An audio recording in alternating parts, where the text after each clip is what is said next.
Acharam que eu não fosse aparecer, não é? Mas é que na verdade eu tava escolhendo uma roupa especial, entendeu? Pro dia de hoje. Dias bonitos são assim, né? A gente tem que dar uma comemorada, assim. Ué, gente, hoje é quinta, dia de Quinta da Arte. Todo dia de Quinta da Arte é um dia muito especial. E sabe outro dia que também é especial? Amanhã, porque dia 19 de junho é o Dia do Cinema Brasileiro. Vamos falar um pouco sobre isso? Vamos.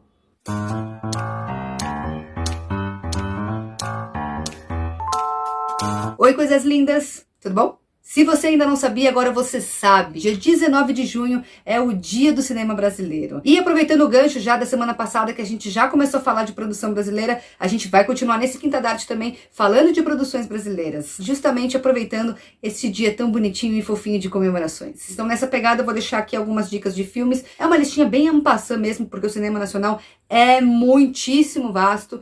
E eu vou dar preferência para filmes que estejam disponíveis em plataformas de fácil acesso, tá? Então já vamos começar falando de coisa boa. O primeiro filme que eu quero falar hoje chama Mãe Só Há Uma, dirigido pela Ana Mulaert, e conta a história de um adolescente que está se descobrindo. Qual adolescente não está, não é mesmo? Mas no meio de toda essa confusão já própria da adolescência, ele descobre que ele foi roubado dos pais biológicos dele pela própria mulher que o criou. E aí começa toda a trama. Filme ótimo, tá disponível na Netflix. O próximo filme que eu quero falar é um filme de 2017, dirigido pela Laís Bodansky, que chama Como Nossos Pais. Como Nossos Pais conta a história de uma moça, interpretada pela Maria Ribeiro, que está no meio de um casamento já um pouquinho desgastado, com filhos para criar, com uma carreira que ela não queria seguir, e no meio desse bololô todo, ela ainda recebe uma notícia da mãe dela bem importante. É bem interessante esse filme, vale a pena dar uma olhada nele, tá disponível na Netflix. O próximo filme que eu vou falar é um filme que eu fiquei apaixonada por ele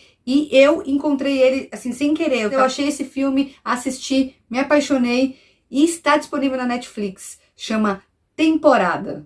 E o filme conta a história da Juliana. A Juliana, ela deixa a cidade dela para trabalhar como inspetora no combate à dengue.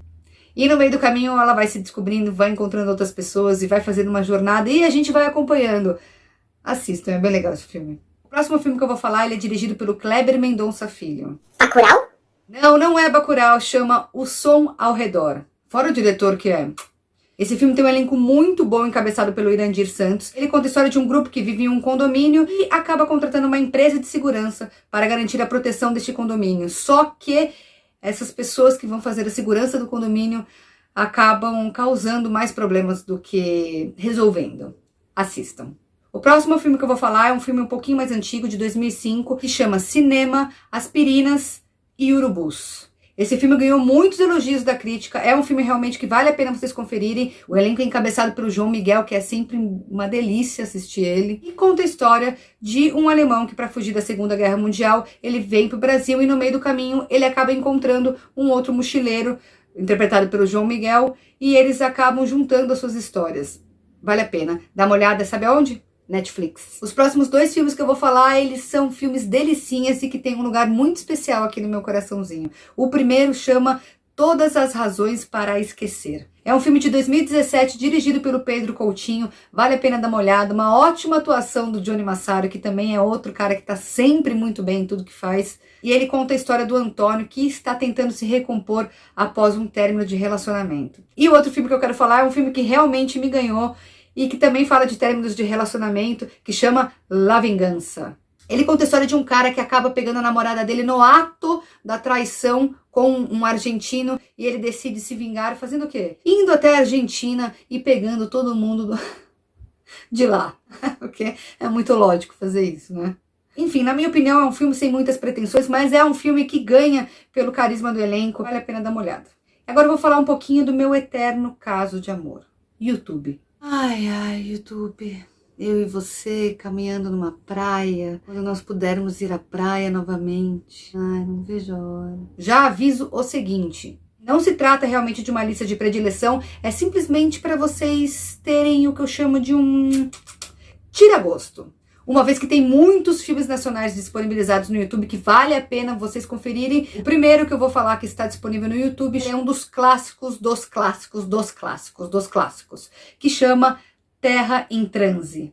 É um filme de 1967, dirigido pelo Glauber Rocha, que se você não sabe quem é, por favor, vá atrás e descubra, se você se interessar, né? É claro. No elenco temos Jardel Filho e Paula Altran, ou seja, tchau, vai lá e assiste. E ele traça um paralelo com a história brasileira através de um lugar fictício chamado Eldorado, que é povoado por políticos corruptos, trabalhadores, militares, burguesia, enfim.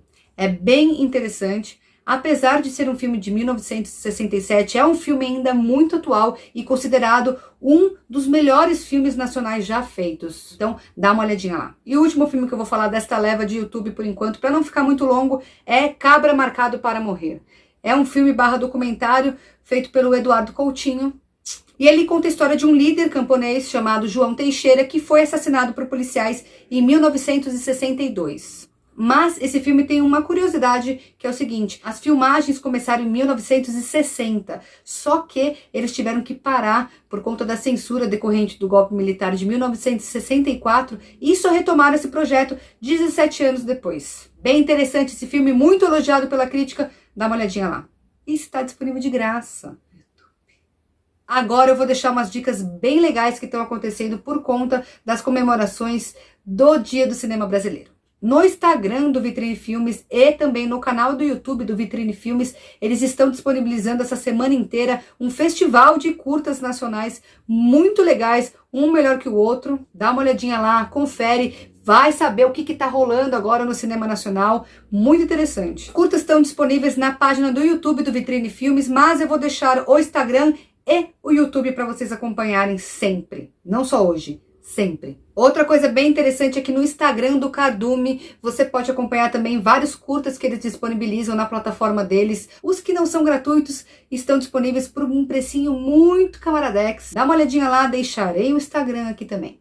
E pra gente fechar esse Quinta da Arte de comemoração do Dia do Cinema Brasileiro, vou deixar aqui uma dica de ouro. O Espaço Itaú de Cinema, de 19 a 28 de junho, vai fazer um festival com várias pré-estreias de filmes nacionais, um melhor que o outro. Estão programados para serem exibidos 19 títulos. Cada filme vai ficar disponível por 48 horas na plataforma, por R$10 apenas. E outra coisa muito bacana é que 20% de todo o valor arrecadado será destinado à APRO, Associação Brasileira de Produção de Obras Audiovisuais. Então assistam, se divirtam e colaborem quem puder. E outra dica de ouro desse festival aí do Espaço Itaú de Cinema é que amanhã, dia 19, estará disponível gratuitamente a pré-estreia do filme Piedade, com Cauã Raymond, Matheus Nastergalli e Fernanda Montenegro, dirigido pelo Cláudio Assis. Então não dá para perder. É óbvio que isso é só uma mini, assim, mas uma micro pincelada perto de um monte de coisa bacana aí que tem para assistir. Mas vamos devagar, não é verdade? Caminhando e cantando e seguindo a canção e vamos nessa. Beijo.